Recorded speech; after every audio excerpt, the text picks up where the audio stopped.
I got my wad of hundreds. I got my Magnum condoms, and I'm ready to plow.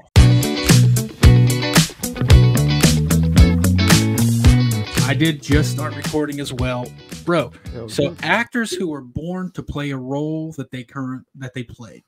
Yeah. This was easier than I thought. Like, but all the movies are special to me. So, there may be some bias in it, to be honest. Of course there's going to be bias in this. This is entirely biased. Yeah. So I have a few caveats with mine. For me, it was easy to think of options. It was hard to narrow them down. Yeah, I've got 2 honorable mentions because of that. I have 1 honorable mention. Okay. So, no, you know what? I do have 2 honorable mentions. I was like, oh no, I took the other one. No, I didn't. It's still there. Here's a. Yeah, dude, I've got 2 caveats. Even with mine, having the honorable mentions, 2 of the non-honorable mentions have caveats. So, okay. So it's gonna be fun, dude. I'm excited for this because it was hard narrowing down to me because if you just go into the MCU, you start thinking like Chris Evans is Captain America, Robert Downey Jr. is Iron Man, fucking Chris Hemsworth is Thor. Like there are a ton of characters in the MCU alone that I think were cast perfectly. Yeah. So it was harder to narrow it down, not harder to think of options. But man, you want to go first? You want me to go first? Sure. Want to do honorable mentions?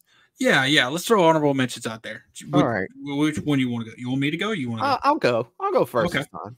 Well, all right. Do that. I mean, I couldn't tell you who went first last time, but I'm kind of anxious to talk about it. Let's go. So for my horror fans out there, this is an honorable mention. Just because I couldn't see anyone else do it, I'm going with Robert Englund as Freddy Krueger. We saw someone else try it. Didn't go so well, and I think that, not saying it was the reason why I didn't like the movie, but it was the reason a lot of people didn't like the movie. Now, I'm not saying nobody else can play this character, but for right now, the way I see it, there's only one Freddy Krueger, and that's Robert Englund. I think that moving forward, you're going to have somebody that can prove that they can play that role. But this man is known as Freddy Krueger. Like, nobody brings up his other shit. Like if you're knowledgeable, you might be like, well, he was in this. It's like, you're right. But when you watch that, Urban Legends, it's like when you watch that, you're like, hey, it's fucking Freddy Krueger. Exactly. I did in my life in horror last week. The movie Urban Legends came up. I was like, oh yeah, fucking Freddy Krueger's in this movie. Eric, I just thought of another one, and I want to put it in honorable mention. I know that's 3, and I swear to God, I'll make it super short. Okay, but we got to move quick. But it literally just popped in my head now. But I will let you go, sir. Okay, we'll have 3 honorable mentions. We got to rattle them off, though. I got work soon, bro. I understand. Okay, my first honorable mention is going to be Tim Curry as Frankenfurter in Rocky Horror Picture Show. All right, man. The I don't even know how to say it. Like just the sexual energy he gives off, and in a way like kind of gender bending, just way ahead of its time. Honestly, like it still fits in today. Also, that's the longest running movie in theaters of all time. It's never going to be beaten. I don't know, something about his character and the way Tim Curry pulls it off. It's like androgynous. Is it a guy? Is it a girl? Somewhere in between. It's perfect, and I don't think anyone else could have pulled it off as seamlessly and confidently as Tim Curry. Frankenfurter. That's my first honorable mention. And I'll tell you what, man. Seeing that for the first time, I will be honest with you. I was like, "What's Pennywise doing?" You know what I mean? Like that's where my head was. It's like, what the hell is Pennywise doing? But yeah, man, great pick, dude. Great pick. Now, the one that just popped in my head, dude, there's no escaping it for me. Hell, it might even be number 1 on my list. I hate when they come in last minute when you're talking about something else. And I got to go with Ed O'Neill as Al Bundy. Dude, 100% That's my next honorable mention. Are you fucking serious? Next honorable mention. Are you fucking serious? No one can pull that humor off like him. Nobody, dude. There is no other fucking Al Bundy. There's one guy that went to Polk High that scored 4 touchdowns in one game, and that's the man, fucking Al Bundy. 100%. Anytime I think of it, I think of Peggy saying, "Now rub my feet," and just the way he looks up without actually looking up. Peg, I wouldn't rub your feet if a genie popped out of him. Just the delivery of that specific line. No one else could do that like him. That's my fucking next. I didn't think we'd have anything in common, but as soon as you said Ed O'Neill, I'm like, oh my God. Yeah, dude. Like it just, I'm sitting here talking about Freddy Krueger, talking about you know him as, hey, that's Fred. And it's like, dude, Al Bundy. Like literally, it just popped in my head. And I'm like, holy shit. I hate when that fucking happens. But yeah, man, I'm sorry, dude. It came to me. It's okay, dude. That was literally my next one, but I'll throw another one out there because if you do have 3. So yes. Go ahead. What's your third one? I gotta go with Arnold, man. It's the Terminator. I can't picture anybody else playing that role, dude. The way that he was the Terminator, I'll be back. You know, the thing that basically solidified his career in acting. He became one of the biggest action stars of all time after that. You know what I mean? Like he's accomplished so fucking much in his lifetime. Dude, there's no, you could give me 10 lifetimes. I couldn't accomplish what he accomplished. And Bill Burr did a bit about that. Did you ever see where he's talking about like this guy came from a country from Transylvania, you know, like he can barely speak English. He wins Mr. Universe. He established himself as a bodybuilding icon. He comes over here and marries like the closest thing we have to royalty. He becomes the governor of a fucking state. He can't even pronounce. He can't even pronounce the name of. Yep. Hell yeah, man. Bro, but dude, Arnold for me, bro, that's the Terminator. I got to give it to him as an honorable mention. There you go, dude. You know what I mean? Like, yeah, dude. Damn good pick. Easy pick. It was definitely in my consideration. Yeah. My last honorable mention, since we are going to throw 3 out there. This might be a little bit of a deep cut. This isn't a movie that everyone's seen. It's called The Birdcage with Robin Williams and Nathan Lane. It is a fantastic comedy. If you have not seen it, a basic premise is Nathan Lane and Robin Williams are gay lovers. They're a couple. Robin Williams has a son from a previous relationship, escapade. Yeah. The son is dating a daughter of a very staunch Republican played by Gene Hackman. And they want to meet his parents. He was raised by Robin Williams and Nathan Lane. So Nathan Lane pretends to be a woman the whole movie. And Gene Hackman is just gushing over her and in love with her. Meanwhile, they're trapped in this in their apartment, which is above their gay burlesque show that they own called The Birdcage. Oh, dear God. It is fantastic. If you have not seen it, watch it. It's prime Robin Williams, prime Nathan Lane, but Nathan Lane in this movie is Albert. No one could ever play that character. It's funny. It's gay, it plays on gay humor and stereotypes and tropes, but it's played with such heart. Like you really feel for these characters because they're going through we're watching it for laughs, but in the movie, there's a lot of really deep sentiments in it. Yeah. Nathan Lane, no one could ever play that part like him. So Nathan Lane is Albert in The Birdcage.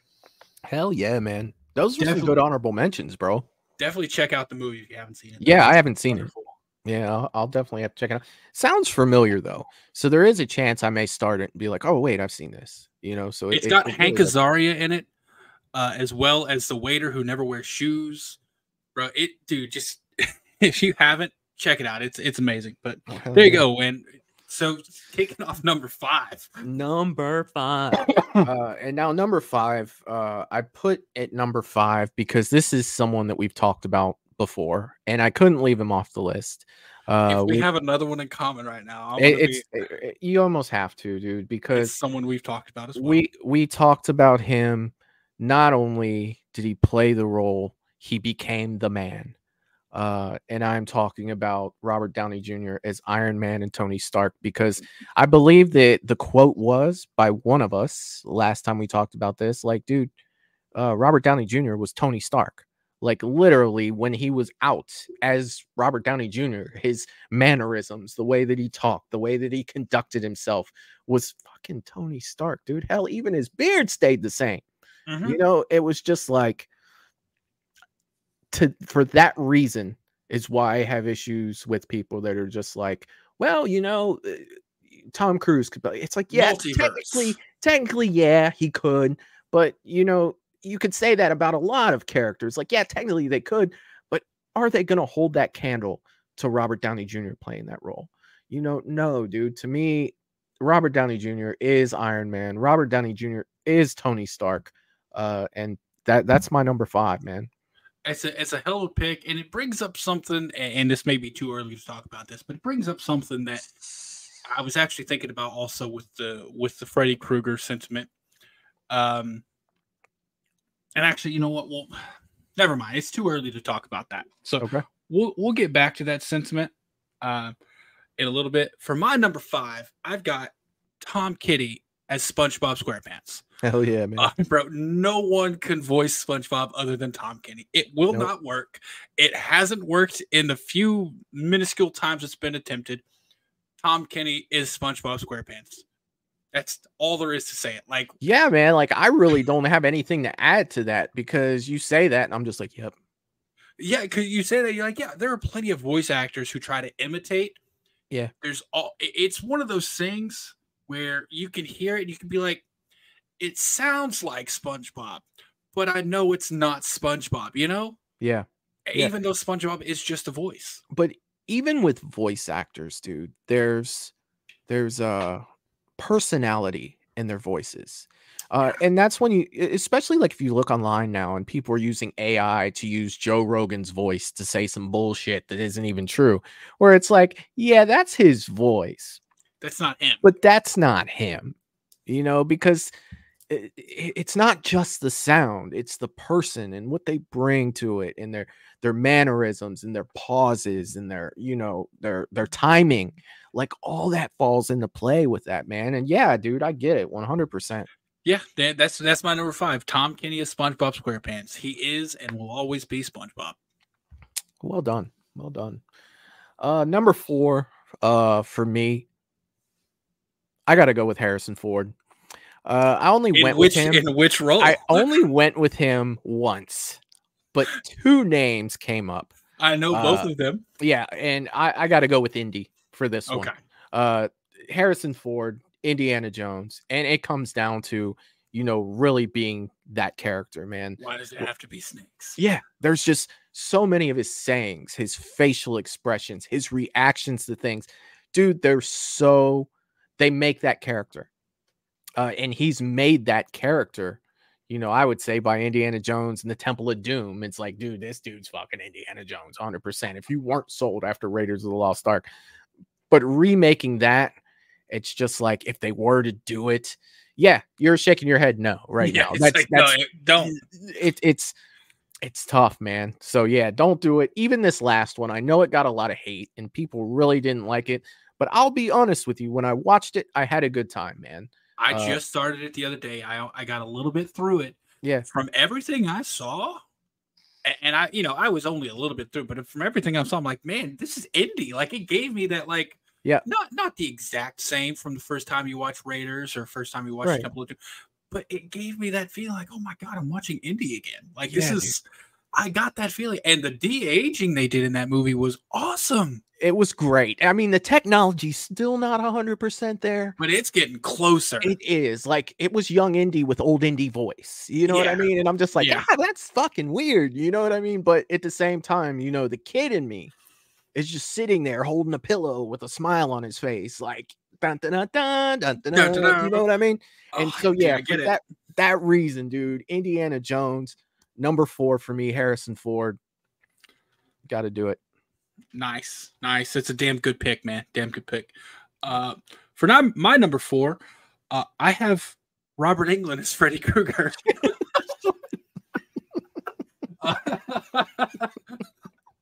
I didn't know if we were gonna have any in common, but you know we do. Yeah, dude. Here's the thing: I didn't hate Jackie Earle Haley as Freddy Krueger. And this is the point I was going to bring up, because I was thinking of, there was another character, and that's the thing. I didn't go like when I started thinking of putting this like pick on the list, I didn't go to actor immediately, which is the weird part, because this is actors who were born to play roles. Yeah. But I went with the character, the Joker. And this comes to mind because I think you could say Heath Ledger was born to play the role, the Joker. I think you could say Joaquin Phoenix. I think you could. They all were. Here's the thing, and the reason it came to mind with Freddy Krueger is because you said maybe someone else will prove that they can play it. The character will have to change as well as the actor. 100%. That's what will make it work, because no one else can play Freddy Krueger like Robert Englund. That style, that swag, dude. Exactly. Like Joaquin Phoenix was perfect at playing that Joker. Yep. That Joker, not the Joker, because that's a different Joker than what Heath Ledger gave us. Yeah. So I think you're 100% right. Like, someone else is going to play Freddy. Probably they could play it really well. It's going to be a different Freddy, and that's okay. So with the Freddy that we know and love, it's Robert Englund. It is just Robert Englund. You're not going to get anyone else to play that Freddy. That's, I think, a little bit of the hesitation with getting someone else to play Freddy, is because Freddy's going to have to change to do it. Even with non-speaking roles like Jason, there are differences clear as day. Yep. Like, Kane Hodder is perfect at playing his Jasons. He is. He wouldn't have been as perfect playing the type of Jason in part 3. No, and that's the thing with Friday. When you get into it, man, Jason was he was different after 4. You know, not only because of the actor, but because the story called for it. Yeah. You know what I mean? And you're right, dude, 100%. So that's my caveat with Freddy. And it, like I said, when I say the actors are born to play this role and I can't see anyone else in this role, for Robert Englund, I can't see anyone else playing his Freddy. But there might be a different Freddy that comes along down the road that's slightly different, and whatever actor picks it up and they kill it. But there's my number 4. Robert Englund is Freddy Krueger. Hell yeah, man. Great pick. Great pick. And to say one last thing to piggyback off of something you said before we move on. I agree with you 100% when you talk about the Joker. You know what I mean? Because of the different iterations of the Joker. Mm-hmm. Like, yes, dude, they had great actors playing that version of the Joker, man. And I couldn't see anybody else. Like, I couldn't see Heath Ledger playing Jack Nicholson's Joker. I couldn't see Jack Nicholson playing Heath Ledger's Joker. Nope. And vice versa, man. But for the parts they played, dude, that brings me to my number 3, and Heath Ledger is the Joker. Rolling right into it, my man. That version of the Joker, dude. Heath Ledger prior to that, I'm just basically like, who's this guy? He's Pretty Boy from 10 Things I Hate About You and A Knight's Tale. But the amount of times that they have proved me wrong doing stuff like that. You know, you talk about Heath Ledger's Joker. You talk about Ben Affleck as Batman. Hell, you talk about Robert Pattinson as Batman. You know, the internet cries doom. You know, the sky is falling and people, you know, it's over. And then these people come through and they surprise you. None more to me than Heath Ledger as the Joker. That The Dark Knight, when that movie came out and I was in the theater, it was the first movie in a very long time up until that point that I didn't want to end. It was long as shit, but I'm sitting there like, man, I don't want this shit to fucking end. This is fucking awesome. That was back when midnight premieres were still a thing. Yeah. I was in that shit Thursday night at midnight. That's fucking awesome. Yeah. Dude. And he brought an element to the Joker that we had never seen on screen. You know what I mean? He was so fucking cool, man. Like, coming out of that, the amount of people quoting that movie after it was over, dude. The way he sits down, he's like, oh, and the suit wasn't cheap. You ought to know you bought it. Yeah. I was like, he is so cool right now. To the magic trick. I'm going to show you a magic trick. Bing, you know, it's gone, you know, and the fact that guy's like, you think you could take our money? And he's like, yeah, you know, just flat out, just like, yeah, you know, it's so good, dude. Why so serious? You know, how many people said why so serious for like 2 years after that movie came out? They're still saying it. And that was what, 2007-ish? Something like that. Yeah. Come on, man. Like that, dude. Yes. Heath Ledger, number 3, the Joker, the Dark Knight Joker. Yeah. Nobody else. Here's it. Nobody. I'm gonna spoil the rest of my list by saying the Joker isn't on it because one of the clarifying questions for me is, could I see someone else playing this role? And when I thought of Heath Ledger as the Joker, because that was 100% going to be my choice, it was like, well, I can't see anyone else playing this version, but I can see someone else playing the Joker because someone else does, and they do it well. With Right. I even think we've had discussions at length on this.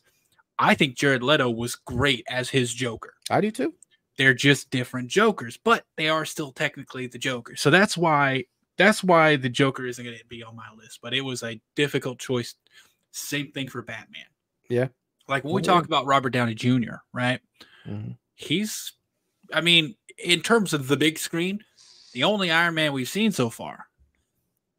Batman's like, there's a legitimate debate, between, Robert Pattinson, Ben Affleck, fucking Christian Bale, Michael Keaton, on which one is the best Batman, because they're all good. They all bring something to the role.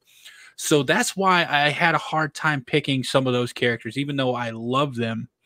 I couldn't put them on my list because of that. Because I'm like, I can see someone else playing Batman. It's going to be different, but it's going to be Batman. Yeah. So there you go, man. That's why they're not on my list. But I'm not faulting you at all, dude. I agree. No, dude. Like, I still keep him there. Like, there's no change for that for me. Like, he's there, man. He's fucking. Oh yeah. Yes. I get it. Yes. My number 3, Val Kilmer, Doc Holliday, Tombstone. Ooh, I forgot about him. You are 100% right. He's not on my list, but damn it, he should be. No, and the caveat to this one, the whole cast as one. Like, fucking Sam Elliott, Bill Paxton, Kurt Russell, Billy Bob Thornton. All of them played their roles to perfection. Yeah. But the standout to most people you ask, Val Kilmer's Doc Holliday. No one should ever even attempt to do that because it will not work the same way. It was lightning in a bottle with that performance, and can't see anyone else playing Doc Holliday in that way. There's obviously been other people play Doc Holliday. Yeah. I couldn't tell you their names, but I can tell you I'll never forget Val Kilmer as Doc Holliday. No, you won't. There you go, man. Dude, that's a hell of a fucking pick right there, man. Well That's my done. number 3, Doc Holliday. Well done. Yes, I agree. Moving on to number 2 for me, dude. And we can slow down a little bit. We started rattling them off very fast. We did, but I'm excited to talk about my number 2. Let's do it. What is we got? Dude, and the thought of him not continuing on and what Disney plans to do with the franchise, I've got to go with Johnny Depp as Captain Jack Sparrow. There is only one Captain Jack Sparrow. Captain Jack's one of my favorite characters of all time. I don't talk much about Pirates of the Caribbean, but I'm not really given a platform to talk about Pirates of the Caribbean. This is where you talk about it. This is where I get to talk about Captain Jack Sparrow. The person, dude, let's just start with the personality, right? There's no mimicking that, dude. Like, a lot of people will try. A lot of people will do it to make people laugh. But there's only one Captain Jack. His mannerisms, the way that he runs, dude, it is. But why is the rum gone? Dude, facial expressions when he's surprised or scared or, all of those things, dude, that fall under the category of his mannerisms. Dude, there's only one fucking Captain Jack Sparrow, dude. And, it's Johnny Depp. Oh, yeah, I 100% agree. I'm curious to what they do because they're making another one. It's in production already with Margot Robbie starring. Yeah. I don't know how it's going to. Here's the thing. I have nothing against Margot Robbie. I think the other characters from the Pirates movies are great. Like fucking Barbossa, awesome. Davy Jones, Bill Nye's Davy Jones was fucking amazing. Yeah, dude, that's Victor. Yeah, Yeah, fucking Will Turner, all of them. They're all great characters. I don't know if you build a movie around them, just them. Right. Jack and his conniving and his fucking borderline evil genius ways are what moved those movies along. They're like they're the driving force behind that movie. Or that franchise. I don't know how you're gonna do a movie without them. Well, Disney's about to Disney it, is what they're about to do. You know, I hate to say it because I love Margot Robbie. I do.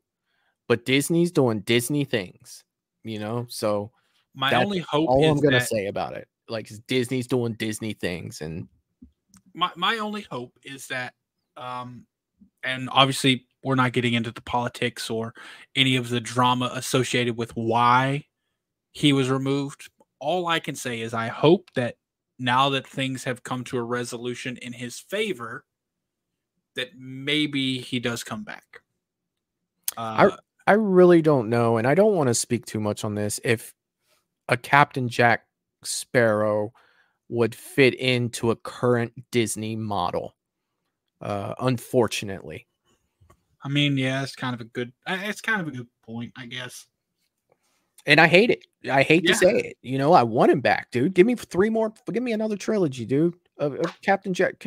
Captain Jack does his laundry. Guess what? I'll watch it. Oh yeah, it's gonna be fucking hilarious. I'm gonna fucking watch it. I guarantee it. Man, great pick. Great pick. That's a great number 2.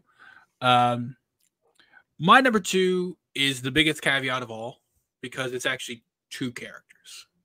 Okay. But they're together. My number 2, and I just want to throw out there also, these aren't in like a progressing order. I'm saying 5, 4, 3, 2, 1. Yeah. I'm not saying one is better or more suited to the role than anyone else. It's just throwing them out there. My number 2 is 2 people, and it's Angelica Houston and Raul Julia as Morticia and Gomez Addams from the Addams Family. There have been multiple attempts since then, and honestly, before then, with the original Addams Family. No one will ever, like, fucking Angelica Houston as Morticia Addams. No one will ever come close to her, like, just her mannerisms, her little subtleties with her performance, the way she was that character. And the reason it's a caveat, and both of them are on here, because Morticia is the original choice. If I only had to pick one, I would say Morticia, because Angelica Houston, for me, she is Morticia Addams. But if you took Raul Julia out and put in another Gomez Addams, I'm not sure you'd get the same thing from her. Right. And vice versa. Exactly. Yeah. So for me, this is a caveat. It's dual. It's Angelica Houston and Raul Julia. They both bring so much to the role. Like, I was convinced watching these movies earlier in my life that they were actually in love. Like, they give off such a loving vibe toward each other. It just works, and they perfectly encapsulate the gothic style and gothic love that they have for each other. It was just perfect. They did 2 movies together, and then Angelica Houston was like, I'm not coming back without Raul. Unfortunately, Raul Julia has passed away. He loved this role so much because most of his roles were more adult. Yeah. So his kids and children couldn't watch them.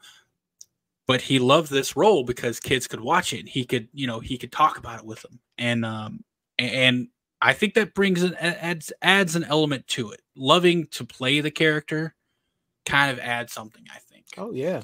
And we didn't talk about this, but just to step back for a second with Captain Jack Sparrow, Johnny Depp like has his own official like Jack Sparrow costume so that he can go to like children's hospitals. He does, yes. And like, to love a character that much and to understand the impact it has on the world, yeah, man, Johnny Depp is Jack Sparrow. Because even if someone else came in and played him, I don't think they're going to have that level of dedication to it. You are going to have a lot of angry faces in the seats to start that movie. I guarantee you that. You're going to have to do something super fucking special to really win over that crowd, because, man. Nope. It's not going to work. No way. But yeah, dude, there you go. And like I said, it's kind of a cop out because I couldn't pick. If I had to say just one of the people, it would be Angelica Houston as Morticia. However, Yeah. it's a duo. Them as a duo works. They are a big part of the Addams family. And if I were to say anything bad about the Wednesday show, I was a little disappointed in Morticia and Gomez in that it didn't have that feeling to me. Like it just it was good. Don't get me wrong. I think they did a good job. But what's the actor's name who played Gomez in Wednesday? Is it Luis Guzman? Yeah. I love him so much. But Gomez had a suave about him, that it's hard to duplicate that, man. And it's so fucking hard to do that. And I just wasn't really getting that feeling. Okay. One of my favorite movie one-liner jokes of all time. In sequel, Addams Family, not Reunion. It's Addams Family. Yeah, Addams Family Values. Yeah. When Debbie shows up, played by Joan Cusack, and she meets, she's showing up to interview to be the nanny for their new kid, Pubert. And she sees Morticia and Gomez, and she sees Gomez, and she goes, "Isn't he a lady killer?" Gomez takes his pipe out of his mouth and goes, "Acquitted, actually." Like, it goes by so fast. It's like a split second. I'm like, that is so fucking clever. And he does have this, like, so I get what they were doing with Luis Guzman, because the original comic strip of the Addams Family, he had like a big bulbous head, and he had weird messed up teeth, and like he still had that suave thing, but the appearance wasn't there. Raul Julia definitely brought like a conventional beauty to Gomez Addams.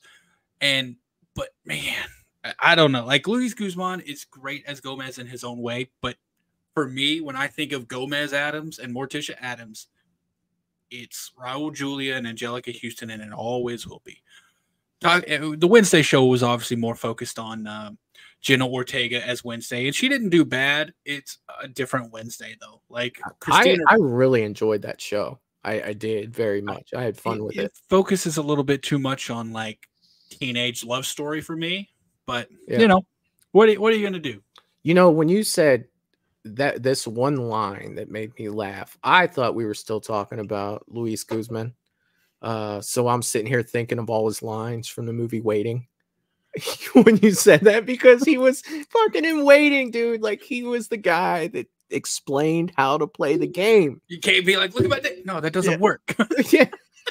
That's where I was going with that, man. It's just 100%, dude. Like, my favorite line from Waiting? I'll tell you in a second. Go ahead. No, you go ahead. No, go ahead. Go ahead. When he's Paul Francis, something Francis Daly. I forget the character's name, but he's the main character who's being introduced to everyone. Yes. And they walk by and they go, Mitch. "Oh, that's Mitch," and they're like, "Oh, that's a cook," and you don't see the guy's face. You just see him turn around to Mitch with the cleaver and goes, "Welcome to Thunderdome, bitch." Yeah, that was Dane Cook. Yes. Yeah, and it's like, what the fuck? I laughed so goddamn hard. Like, for no reason. It's like, what is going on right now? This is the weirdest fucking movie. Oh god, dude, I love the first Waiting. Like, second one's not that bad, but you don't really, dude. The amount of characters in that I loved so much. There was Bishop, there was Calvin. He had his own issues throughout that movie. And then you had Justin Long, dude, the Beast, with Ryan Reynolds. It's like, you gotta be fucking kidding me. I thought of an episode for us. Maybe episode 11. Let me take a note really quick. Justin Long's a shit, dude. Like, 100%. He's the fucking man. What a cast, dude. And I worked in a restaurant right after high school before I went into the military, and it was just like that, dude. You work, you party at night, and then you get up and then you go back to work. Like, you do it again.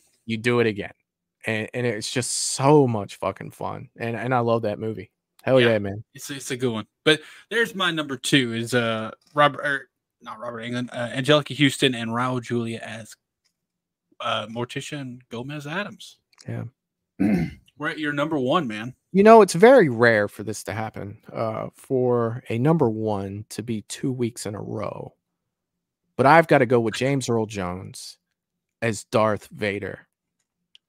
There is only one freaking Darth Vader, man. Like, I understand that he was brought in later.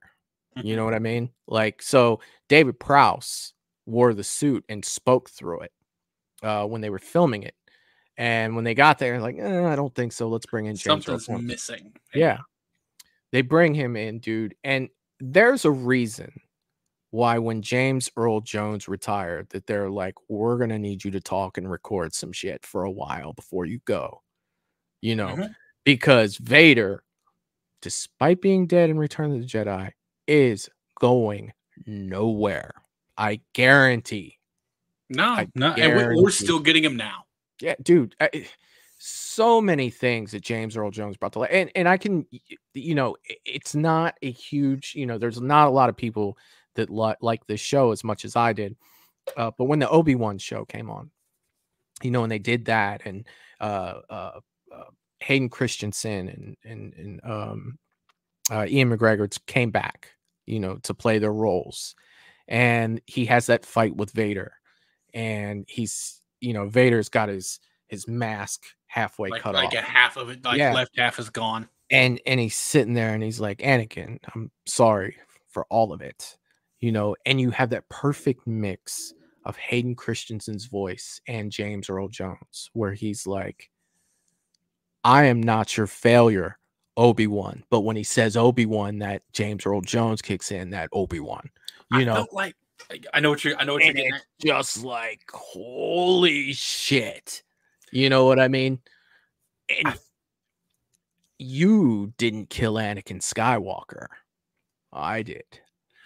I feel like as he's progressing through that statement, you're getting less of Anakin's voice and more of James Earl. Like, and I feel like by the end of that statement, it's all James Earl. Dude. Like, it's all Darth Vader. And dude, chill bumps. I got literal chill bumps on my arm right now just thinking of that scene. It's so good. And you know, the amount of people, and I'm not going to go on too long about this, but this needs to be said about the Obi-Wan series. The amount of people that jumped on that right away, it says this is shit. Obi-Wan wouldn't be that way. Guess what, assholes? Yes, he would. Okay, considering what he was doing, you know, how he was, what he had lost. Yes, there is a chance that he's going to be that way. And people don't have patience anymore for character progression. They want what they remember right then and right there. It's like, dude, he's fucked right now. Let him get back there, because guess what? He's coming. You know, give it time. Give the story time. And when he was back, man, you know, it was just, dude, 100%, man. I loved it. I absolutely loved it. Yeah, was there shit in it that was, yeah, okay. You know, Leia running from people and she's moving like 3 miles per hour and the person behind him's having to take baby steps not to catch her. You know, I get it. Yes, terrible. I agree. But when you get to Hayden and Ian, they did not let us down, dude. I felt like Obi-Wan was fighting Vader / Anakin, and that moment that they had where Obi-Wan was like, then goodbye, Darth. You know, to him, Anakin was dead at that point. Mm-hmm. And that plays into episode 1 when he tells Luke, a young Jedi named Darth Vader killed, betrayed, and murdered your father. Because he did. He did. He did. Now, granted, he was, you know, speaking, you know, in kind of certain code with him and not telling him the whole thing, but he did not lie. No, because Darth Vader can admits to it there too. He's saying, I killed. Yeah, it's 100%, man. And back to the original point. Fucking James Earl Jones as Darth Vader. Growing up, I thought he was the person wearing the suit. Like, I thought like that. Oh, Darth Vader, that's James Earl Jones. That's who it is. There's no other person. That's James Earl Jones. And it's not. You're never going to get someone to do Darth Vader that way. They'll try to imitate him, of course, but yeah, man, it's iconic. And like when I think of when I think of Hayden Christensen, I don't think of Darth Vader. I think of Anakin Skywalker. Yeah. So man, yeah, it's a damn good pick. It was, believe me, it was in my rank. It was in my considerations list. I'll tell you what, man, and this is the last I'll say about, Vader and Anakin. It sure is nice now to see Hayden getting his flowers. He got so much hate, like Dude, undeservedly so. It's like people are like, he's stiff. It's like, dude, how does Darth Vader talk? It wouldn't make sense if he was like, hey, Obi-Wan, we got to get going, because why would that change when he put the mask on? It would just be like, hey, Obi-Wan, we got to get going. You know what I mean? Like, no, dude, like Anakin talked slower, and that plays into Vader. Come on. It's just so good to see him get that now. And like, there's been moments where he's on stage at conventions and like he's getting choked up by the reception he's getting. I'm like, man, you deserve to have this when you did, episodes 1 through 3. Like, you deserved it to get this love because you brought something extra to the character. Because like you brought it, like, obviously we got a little bit of the dimension of Darth Vader when he sacrificed himself to save his son. Yeah. You got more of a depth and understanding of the character because of what Hayden brought to it. Yeah. Like what you said about character building, fucking we live in a goddamn TikTok, YouTube short kind of society right now where everything's got to be summed up in a fucking minute. There is no patience for attention span. Yeah. For a 10 episode arc to get a character to a place. Like no, I want it now. Like, this isn't how I remember him. It's like, no, fucker, this is how he gets to the way you remember him. Like, give it a damn minute. Yeah, man, I 100% agree. Yeah. 100% agree, dude. And it's a damn good pick. That's a number one that no one can disagree with. Dude, I'll tell you what, it was like, am I about to do this 2 weeks in a row? Like I knew that one was going to be on your list. I knew that one. You know something else? We'll save it for after. There's another one I thought was going to be on your list, but okay. We'll talk about it after. All right. My number one, and once again, I just want to point out, for me, I'm just listing them. Like, I say number one, and it doesn't mean that this person's any more perfect for their role. I will tell you this: Vader is number one for me, and Captain Jack is number 2. I can't speak for 3 through 5, but damn it, man. You're like, no, fuck that. I knew where I was putting my shit, and they're staying there. No, okay. So my number one is Matthew Perry, Chandler Bing from Friends. Oh, what a great pick! I think that all that show was well casted. All of them, like all 6 of the mains, but Chandler Bing has such a unique, specific kind of humor and delivery. It would be very easy for someone else to deliver those exact same lines and then come across as like harsh in a worse way.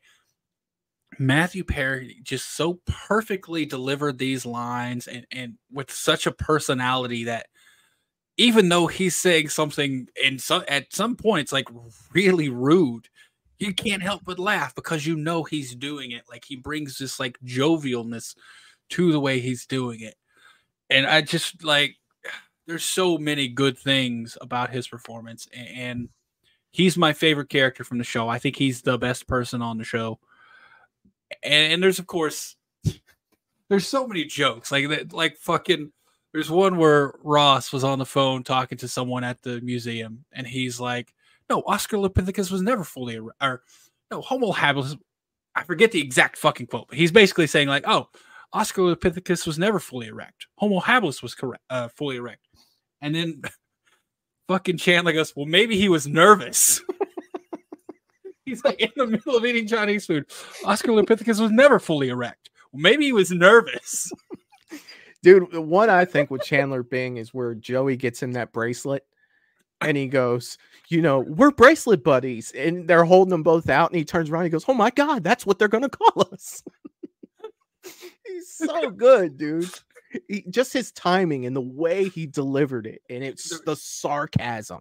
Like, he calls. So good. There's one where he calls a girl. And he's really nervous about it. And like, she doesn't answer. And he immediately hangs up. And Joey's like, what'd she say? He goes, oh, I got her machine. Her answering machine? No, funny enough, her toaster answered. Dude, he's just so perfect for that role, and unfortunately, he did pass away this past year. Yeah. Which is a devastating loss because we were all. I mean, I love Friends. Friends is like my comfort show. Friends is a show I'm almost every day watching, Mhm. and like it's always in rotation. Like I'll start to finish, Yeah. right back to the start. Like I'm kind of Very few continually watching. shows like that for me. Friends is one of them though. Yeah, Like it's so good. when they Man. came out with the reunion episode on HBO Max, like literally almost had me cry. Oh, You know dude, what I mean? I was there immediately. And dude, there's few shows that could do that. Friends is one of them for me. Another one that probably wouldn't be popular with a lot of people, but I absolutely loved it. How I Met Your Mother. I love that show so much. I adore that show, except for the ending. See, a lot of people didn't like the ending. I love that it ended where it began. But a lot of people didn't. It's like You know why it ended the way it began? Why? Because they filmed the ending at the beginning. They literally tied themselves into that story. They wrote in that it was going to be Robin at the very beginning. Okay, well that makes sense. Yeah, I knew that they filmed the kids a lot, for the rest of the show. But yeah, that's crazy. But I mean, I don't know.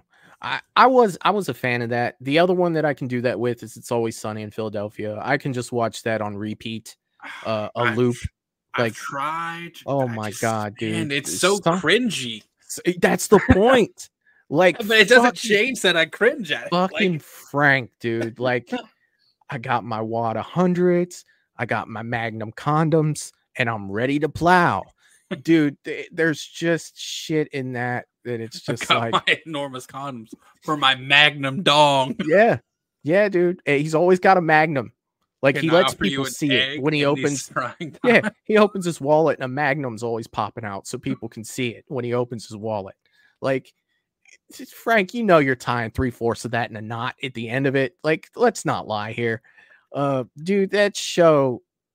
God, dude, that show. You want to talk about quotable moments that make sense to no one that hasn't seen that show. It's just, dude, that's one of those shows that I can just talk about for days. And I love it. But yeah, dude, Friends is right there with it, man. Yeah, and but total polar opposites too. Oh yeah, that's my number one, man. We do got to wrap it up here pretty quick because I got work. But my number one, Matthew Perry is Chandler Bing. Dude, damn good picks. Damn good picks. Al Bundy. I was so surprised when you threw out Al Bundy, and you threw out Robert Englund as Freddy Krueger.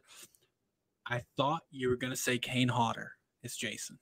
No, because Derek Mears did a hell of a fucking job too, dude. Like, yeah. Ted White did a fucking great job. They were kind of like the Joker. They played the part they were, deserved. But so many of those movies with so many different actors. The Joker has like 4 main.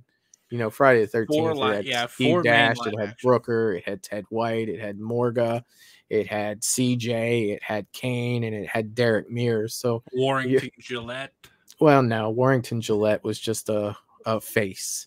He's like a Tony Moran of Halloween. Didn't he get like fired after like 2 or 3 weeks? I'm not sure on that, but I know he was the face. So I've always thought of him as like the Tony Moran of Halloween. Tony Moran was the face that was shown to Laurie when she pulled the mask off in the original. Yeah.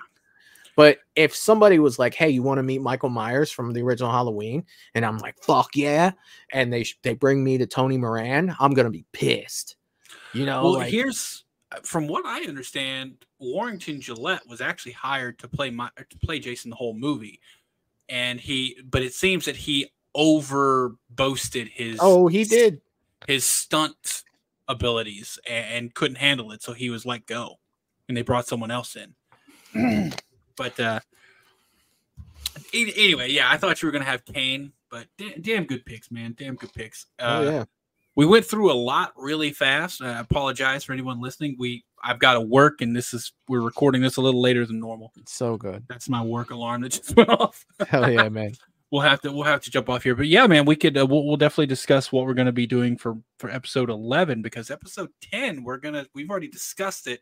It's a big one. Yeah. It's going to be the same. We're each going to do 5, but it's definitely a more difficult list to put together. Yeah, and you will find out what that is next week when we do it. But yeah, how's your list coming along for that? Is difficult? Haven't started yet, but yeah, I have an idea of a couple movies that are, yeah. I know 2 that are going on there, because I've always had 2 that are tied for my favorite movie of all time.